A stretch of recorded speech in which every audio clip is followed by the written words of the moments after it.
Before we start, just a quick reminder to hit that subscribe button. Only 2% are subscribed at 1,000 subscribers. I'll be posting a special video.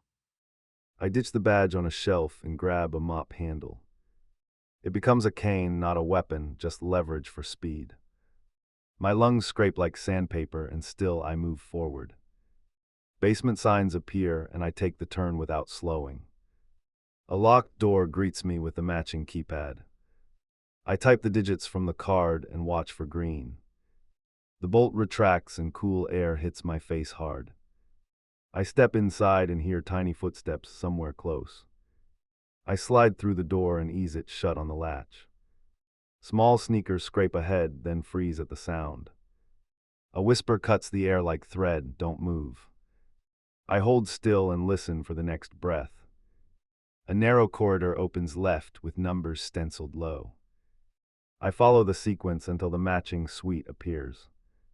Two knocks, a pause, then one more on the frame. The bolt snaps back and a careful eye studies me. A counselor steps aside and tilts her head toward quiet. A child peeks from behind her jacket and bites a lip. I raise the key card, then the folder, no flourish. The counselor gestures inside and seals the door behind us. My chest lurches and I grab the table edge to steady. She notices and slides a chair with one push. I refuse. Standing keeps me alert. I manage through controlled breaths. Her gaze drops to the wristband, then returns to work. Verification first. She powers a recorder and points up. I face the lens and state the suite and minute. Words arrive thin but complete, trimmed to essentials. She stops the device and holds out a signed release. I flip the page and read the single line twice. Short clause, hard promise, no wiggle room anywhere. The pen scratches and leaves a shaky signature anyway. The counselor nods and taps the corner for a scan. The child edges closer and studies my hands with curiosity. "Treasure day," they whisper, eyes bright under a cap. I pull the notebook and open to the first clue. A star marks a spot with a familiar shape, tomorrow. Footsteps drum beyond the wall and stop at the vent. The counselor raises a finger and kills the overhead fan. We wait while dust shifts and quiet returns like a dare. She points to a cabinet with a false back, emergency route. I brace the mop handle under my arm for balance. She swings the panel and reveals a service passage downward. 3 flights then left at the cage, she murmurs. I glance at the child, who already knows the path. "Time to go," I tell them, keeping voice level. They slide their small hand into mine and squeeze once. My ribs sting as we duck into the narrow chute. The cabinet closes behind us with a muted click. The descent steals oxygen I cannot spare without cost. I pace steps between breaths and count in quiet numbers. The child taps my wrist twice when I falter.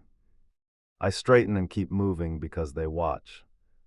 At the bottom, we hit a grate locked with a ring. The counselor drops beside us and works the latch cleanly. The gate opens into a low bay with stacked crates. Somewhere above, a door slams and voices argue. She shines a tiny light once, then pockets it fast.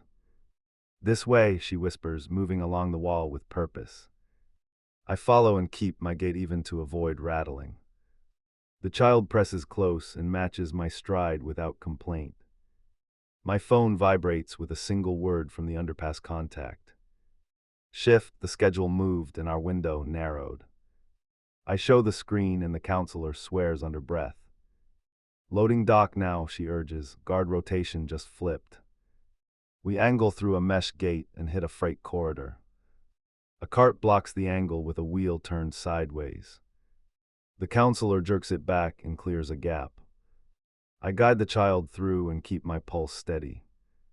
At the dock, the outside roll-up hangs half open. Rain drills the threshold and cools my face like ice. The rideshare pulls in tight and flashes headlights twice. I raise the tote and the driver flattens his palm. Wait. 2 figures appear at the far end near the scale. Their posture shouts authority without badges or kindness. They start down the line with practiced boredom. We are not on their schedule, which helps for seconds. Final step, the counselor says, holding out a thin card. I press a fingerprint in the window while my lungs burn. The tablet chirps approval and dumps a receipt. She slips it away and points at a side door. The child looks up at me with stubborn focus. Will the hunt keep going? They ask with no fear. Weakly, I answer, first clue already set. They nod like a teammate and tug my sleeve toward daylight. We move as a cluster past the stacked pallets. One of the figures glances over and then dismisses us. The driver watches and flicks his chin at the rear seat. I open the door and let the child climb in fast. The counselor lingers and checks the badge one last time. Tomorrow, same signal, different entrance, she says. Her hand tightens on my shoulder and then drops. She fades back into the bay like smoke before. Alarms. I slide in and pull the door with a quiet thump. The driver rolls forward and merges with the drizzle outside. In the mirror, the two figures argue at the dock chain. We turn the corner before their attention finds us. Hospital now, the driver asks, tapping the dash for urgency.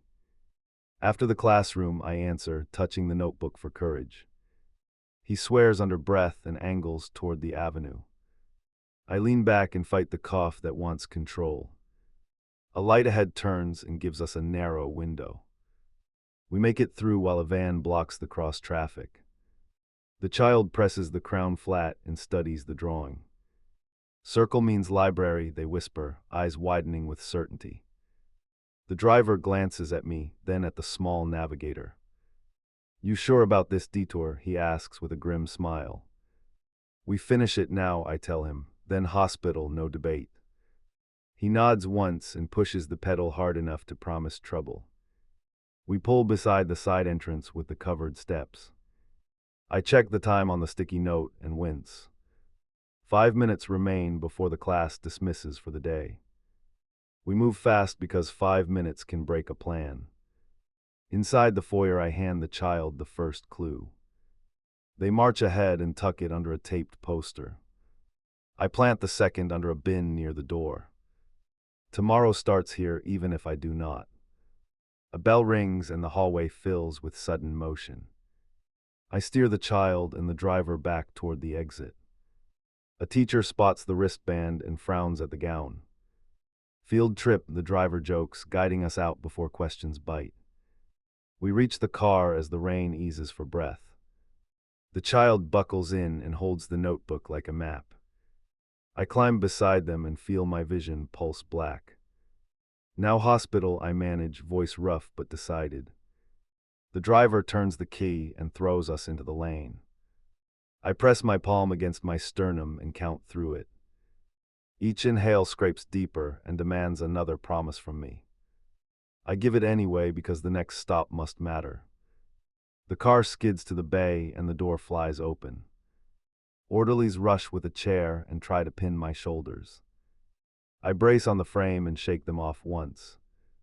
Registration later, I rasp, I need a phone now. A triage nurse plants a mask on my face with force. I tear it aside and point at my wrist with urgency. Digits are inked there in thick strokes from earlier. Dial this, I manage, put it on speaker or we lose it. She hesitates, then snatches my phone and taps the code.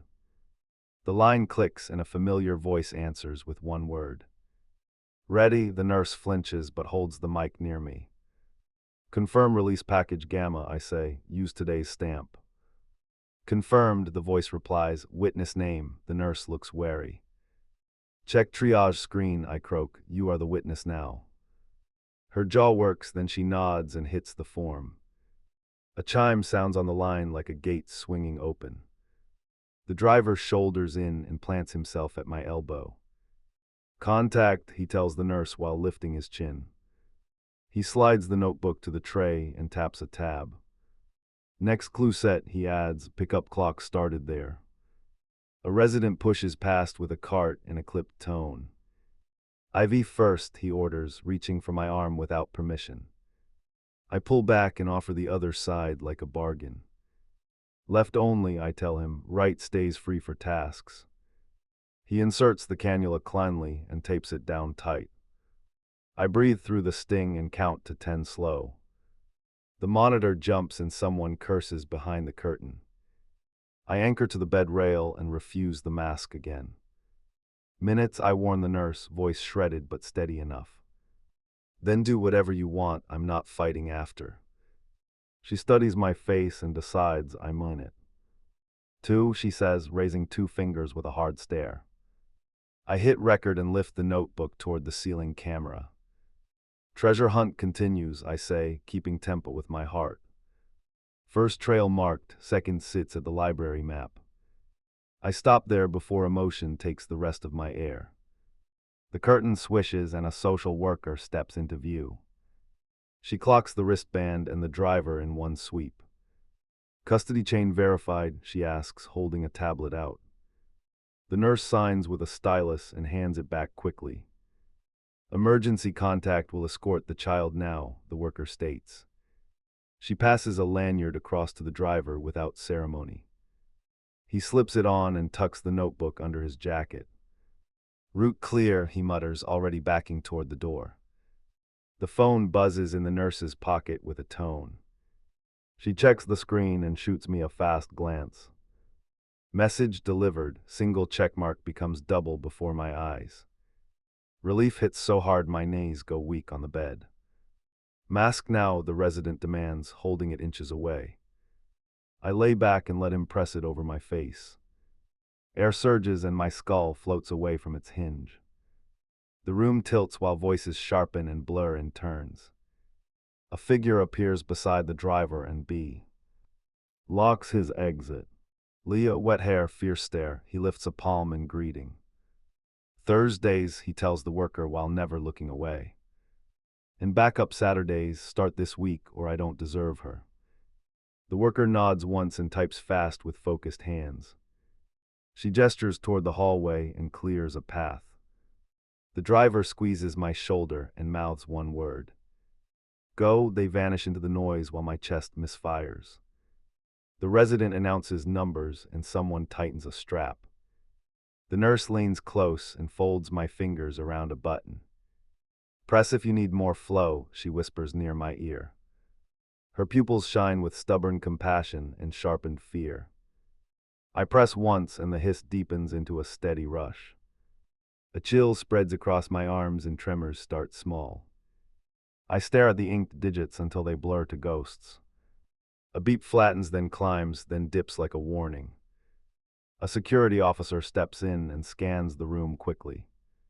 His gaze lands on the empty tote space and lingers. He opens his mouth, then closes it, then steps back out. Whatever chase he wanted just left with the people who matter. My phone, still on speaker, clicks to a new voice. Delivery verified, it reports. Final code requires your confirmation. I swallow hard and lift my hand for the nurse again. She brings the mic close and waits without blinking. Authorize last lock, I say, slow and exact, no repeats. Use pattern delta with tomorrow's marker in the corner. Silence, then a soft tone like a vault settling. Done, the line answers. Rest, others can run the map. The ceiling swims and the edges creep inward like tide. The nurse adjusts the flow and checks the adhesive with care. I feel the room narrow to her face and the button. Outside, a child laughs once, bright and quick, unbelievably close. The bed jerks forward and clips the door frame. A tech curses and shoves harder toward the lift. I grip the side rail and keep my gaze level. If I break now, the map goes dark. The lift opens and swallows us with a shudder. A respiratory doc checks the vent settings and avoids my eyes. Hold steady, the nurse murmurs, palm anchoring my wrist. I nod once because speech costs too much here. The doors part to a corridor humming like a hive. I count panels to keep panic from chewing through thought. 6 left, then a right, then the glass suite. We swing in and the team swarms like they rehearsed. Consent on file, someone announces from a tablet. My lungs hitch and remind me what is failing fast. I motion for the nurse and tap the notebook twice. She pulls a pen and waits for my last line. 3 words, one date, one symbol only Bug understands. The nurse copies it to the front page with care. She holds it up so I can check alignment. I blink once, good enough, no do-overs left. A shadow fills the doorway and stays outside the tape. Leo, hair plastered, Josette, a nod across distance. He lifts his phone and shows a message from Myra. Safe, Thursdays locked, Saturdays on standby if needed, tight. I press my thumb to the call button and release.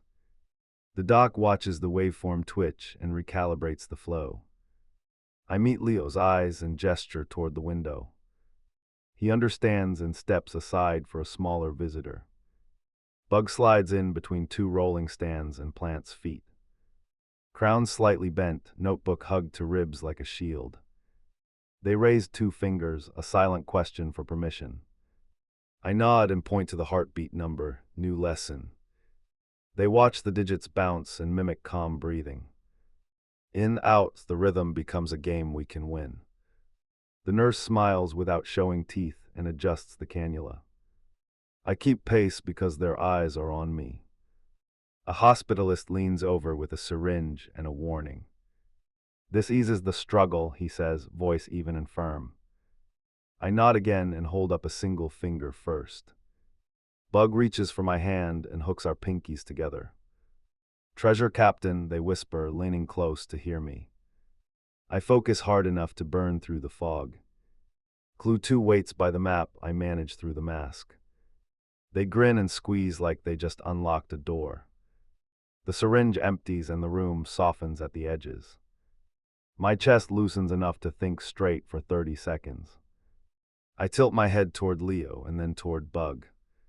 He gets it and moves to their shoulder like a guard. The nurse pinches the tape and lines near my ear. Any last instruction for the chain? She asks quietly. I lift my hand and draw a tiny circle twice. She jots it on her palm and nods with resolve. The doc checks his watch and signals a timed sequence. Lines connect, monitors chirp in uneven choir. My fingers go cold and then light as foam. I clamp my jaw and aim for the final task. Driver, I croak, the nurse taps a number on my phone. His voice arrives like gravel and caffeine, alert and ready. Bench clear, he reports, back to the library in 10. I close my eyes and picture the taped poster. Go. A code tone star. TS somewhere down the hall and fades. The team steadies around me like a practiced circle. I angle my head toward Bug and force a smile. They mirror it and lift the crown with both hands. 2 more clues, they whisper, then the big prize. I raise my eyebrows and let that promise settle. They study my face and straighten their back like a captain. I feel the shift, they are ready to lead. Leo rubs his forehead once and lowers his hand. Thursdays, he mouths again with a stubborn half grin. I flick my gaze to the door, time to move them. The nurse understands and touches his elbow toward the hall. Bug hesitates and then sets the crown on my blanket. Keep this till tomorrow, they say, voice clear and brave. I push the crown toward their chest with 2 fingers. You take it, I whisper, leaders carry the flag. They swallow and tuck it under an arm with pride. See you after the library, they add like an oath. I hold that promise in my ribs and let it warm. The nurse guides them out while Leo covers the rear. The room quiets, then fills with purposeful motion again. The doc points at the ventilator and waits for my nod. I scan the ceiling and count 4 tiles for courage. My head dips once, we begin the heavy part. The mask seals and a deeper rush pours through me. It lifts and lowers my chest with steady mechanical patience. I ride the wave and let the room blur at the edges. Somewhere beyond the door, running footsteps skid and stop. Myra appears in the window with the counselor beside her. They both lift hands like traffic cops and breathe with me. I match their tempo and hold the rail until tremors pass. The counselor taps her wrist twice. Tomorrow is set. The nurse slides a marker into my palm and tilts a board. I print 3 block letters and a simple arrow pointing down. She tapes it to the glass facing outward at the hall. Myra reads it and presses her forehead lightly to the pane. The doc checks my pupils and signals a final calibration. Numbness crawls from fingertips to elbows in soft waves. I can still hear the hall, I can still choose. I squeeze the call button once to mark I'm here. On the counter, the notebook lies closed with the lanyard. The nurse flips to my last line and traces the symbol. Library, she murmurs, committing it to memory for backup. She pockets a copy and returns to the checklist with purpose. My vision narrows, but sound stays sharp enough to guide. I hear Bug laugh in the distance and then hush. I hear Leo's low murmur and the driver's steady reply. I hear the counselor telling Myra to trust the cadence. The doc lowers his hand and the team settles into rhythm. Breath, pause, the pattern holds like rails. I set my shoulder blades against the mattress and let go. Past the glass, a small crown bobbles away into tomorrow. The hallway quiets, then floods with heavy steps and radios. Uniforms spread out and start a door-to-door confirmation. One approaches our threshold and asks to view identification. We comply together and keep our movements predictable.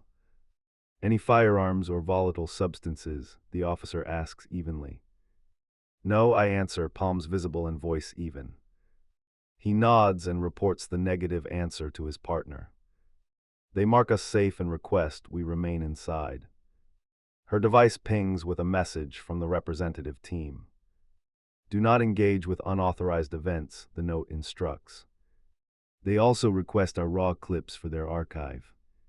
We upload the hallway footage with a short statement of facts. A neighbor across the hall cracks their door and glares. Keep your circus off our floor, he snaps, eyes hard.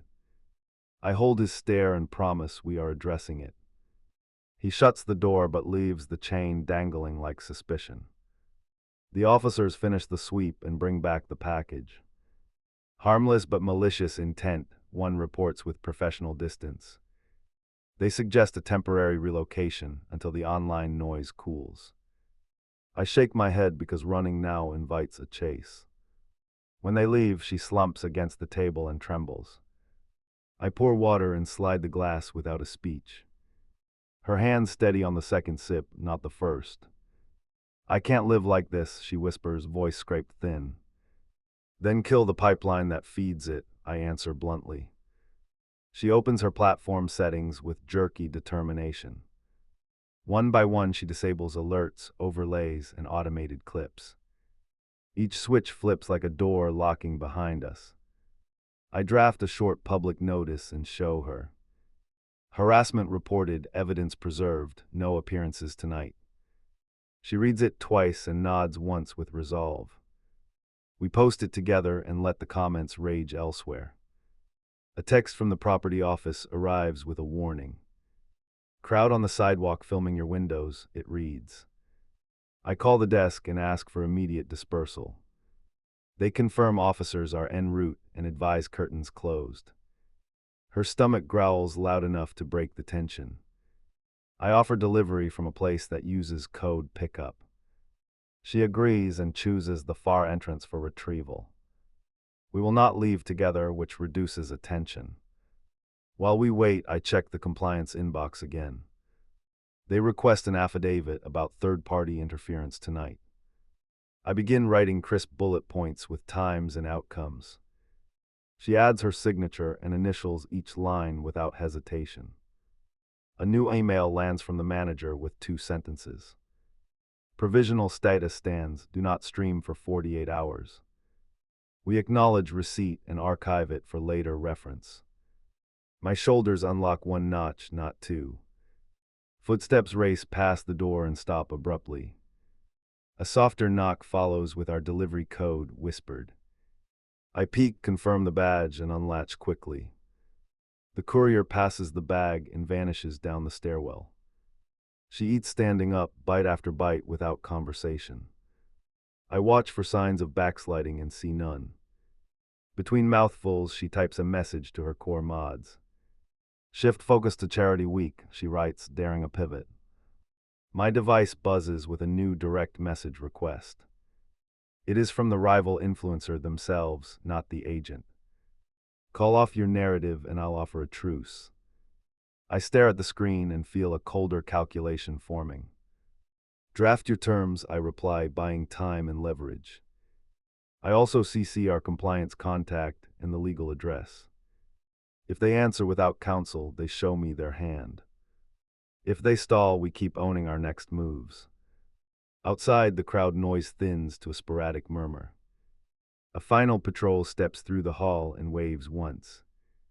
I lock the door again and slide the chain tight. We settle into chairs like boxers between rounds, eyes forward. She reaches across the table and squeezes my wrist.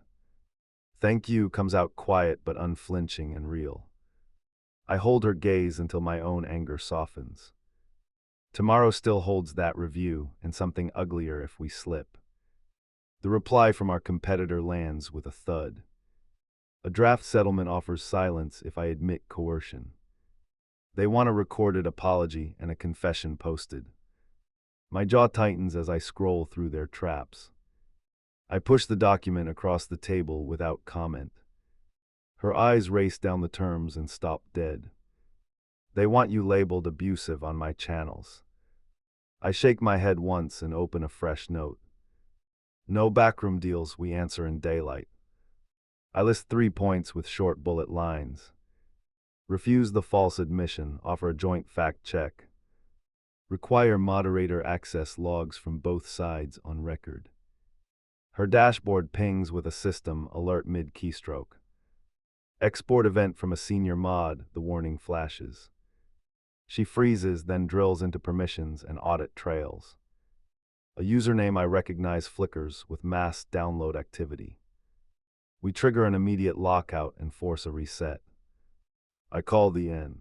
Umber attached to the profile and wait. A breathy voice answers like nothing is wrong. Your export ends now, I say, keeping my tone clipped. A chuckle crawls through the speaker like static. Public likes villains, you two fit the script. The line drops before I can pin a location. I file the call log and flag it for the report. Her hands shake while she drafts a staff notice. Breach detected, all leads routed to council tonight. She removes 3 more accounts that share contact info. The list shrinks, then stops shrinking, then holds steady. My inbox lights with an audio file from an alias. The subject claims proof of me issuing threats. I play it through earbuds and hear a strange version of me. The cadence matches, but the latency between words is wrong. It's synthetic, I say, passing over one earbud. She listens, flinches, and replays the opening seconds. I never heard you breathe like that between phrases. We save the clip and attach it to the dossier. The property office emails a 3-day notice template. Routine formality after our payment switch, nothing more.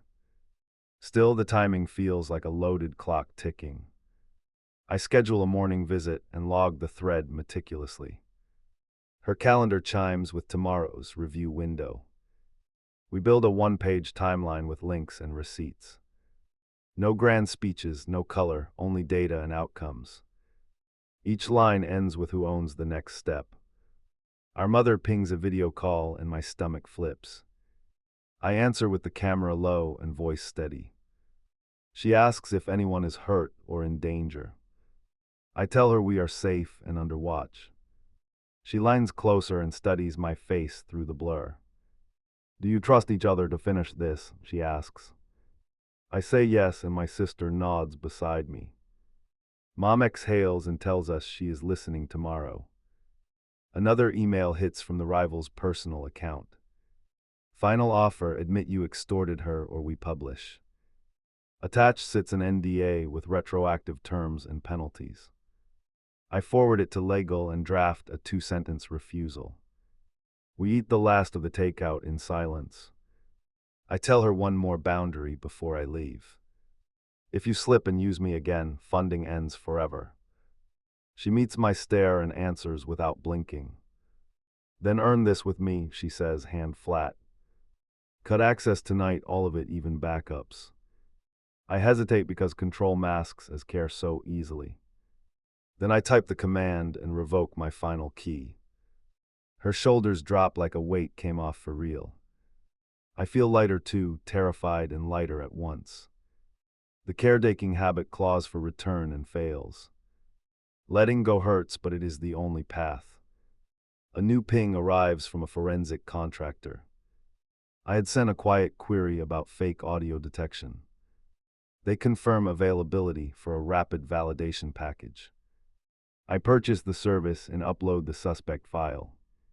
The hallway muffles with quiet voices again. We check the peephole together and see nothing. I text the building desk for another sweep. They answer that patrols continue on rotation overnight. Her mod chat erupts with a fearful rumor.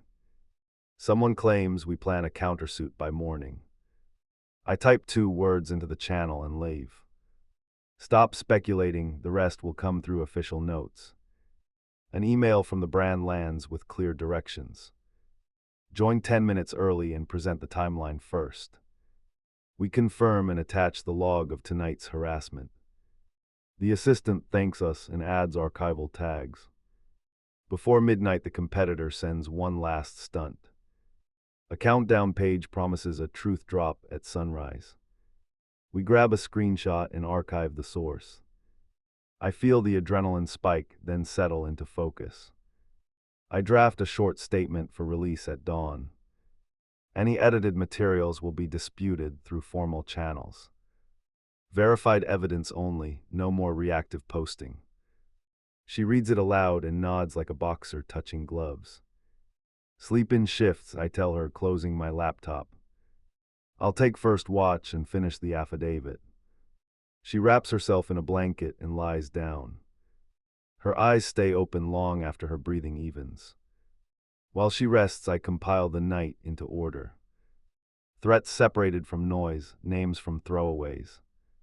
When the file structure clicks, my chest loosens. Preparation calms me more than any apology ever could. Just before my eyes blur, the phone vibrates hard. The forensic team delivers a preliminary certificate on the clip. Manipulated model artifacts consistent with synthesis. I grin, not wide, just enough to feel momentum shift. I print the summary and leave it by her hand. She stirs, reads, and gives a small, tired smile. No gloating, no victory dance, only relief and caution. Sunrise waits with fresh trouble, and we will meet it. The countdown page flips to 0 while my statement posts. Their truth spills out as spliced clips in synthetic voice. I attach the forensic memo and the original files. Then I file 2 takedowns and ping platform trust, fast. Responses slam in from Ev. Redirection without pause. I mute alerts and watch only the rule team inbox. They request our chain of custody and time codes. I upload the package and brace for the sponsor call. She wakes to the noise and reads the memo twice. Do we publish the full raw now? She asks. Not yet, let their claims sit alone, I answer. Silence makes lies echo louder than shouting. We enter the review 10 minutes early as ordered. I lead with a 3-line timeline and stop. She confirms each checkpoint and adds the security tickets. The brand rep holds up a hand and asks for proof. I share the deepfake analysis and the access logs. The auditor follows our links and tests the hashes.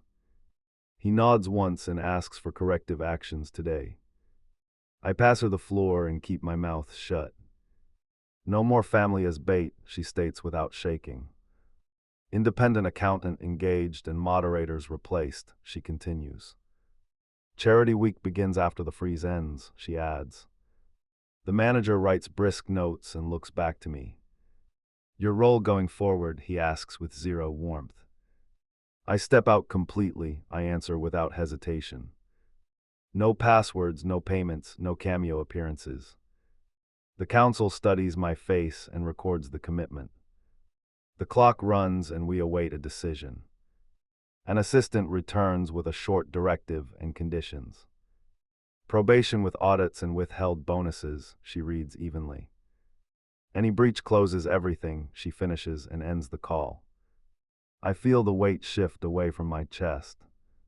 Not relief exactly, more like room to move.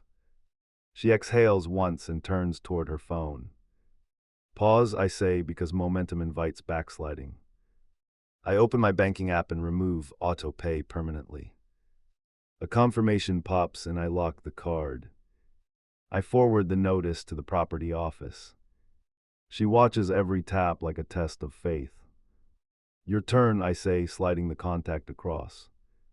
She dials the manager and requests a solo arrangement. She confirms the new plan starts next cycle. The call ends with a simple acknowledgement and nothing else. A fresh email arrives from the countdown site. They demand a counter debate with uncensored chat. I route it to legal and mark it hostile. Then I publish one line on my feed and stop. No live wars, evidence only, all communications archived.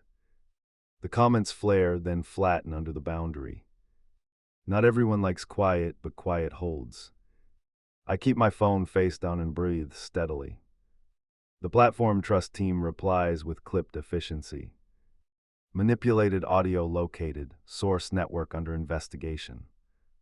They remove the countdown page and mirror caches. A final note asks us not to gloat publicly. Our mother pings a single message during the lull. Proud of the work, call later. I read it aloud and set the device aside. Gratitude is a steadying force, though I do not line. She opens her channel and drafts a recorded apology. No tears, no jokes, no music. 3 sentences, ownership, next steps. She hits upload and lets the video stand without comments. A black SUV idles near the entrance without moving. Security messages me that a camera crew waits inside. I request they clear the sidewalk per policy. They comply, though the crew lingers at the corner, watching. The competitor fires one last email at my inbox. Retract your forensic claim or we escalate. I attach our certificate and the chain log. Proceed, I write, and blind copy the investigator. She reaches into a drawer and holds up my spare. Take this back, she says, palm steady and open. I manage my space from now on. The metal sits cool in my hand like a decision. I gather my bag and pause at the threshold. We are done with that word, I tell her.